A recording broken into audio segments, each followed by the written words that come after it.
মাননীয় speaker, doctor Yunus বাংলাদেশের সম্পদ না পৃথিবীর সম্পদ।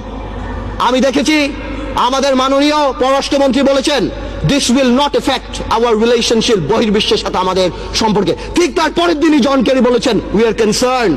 23 জন কংগ্রেসম্যান বলেছেন উই আর কনসার্নড। বহির্বিশ্ব ফোন উঠে ঝগড়া করবে না, এটা তাদের diplomatic language, that we are concerned, we are looking into the matter. Doctor Yunus আমাদের মতো না। আমার ফোনে সবচেয়ে বড় ভিআইপি ফোন করে জয়নাল আবেদিন ফারুক সাহেব, আর ডক্টর ইউনূসের ফোনে ফোন করে হিলারি ক্লিন্টন। মনে রাখতে হবে সে কোথায় উঠে গিয়েছেন।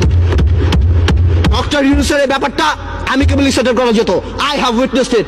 আমি নিজেও দেখেছি বিবিসিতে হোয়াইট হাউস স্পোকসম্যান বলছে we are deeply concerned, this is Yunus allergy. আমি জানি অনেকে বলতে পারবে এটা আমাদের সার্বভৌমত্ব, আই ক্যান আন্ডারস্ট্যান্ড, এটা আমাদের সার্বভৌমত্ব, কিছু একটা ব্যালেন্স নিড টু বি ড্রন। এখন সার্বভৌম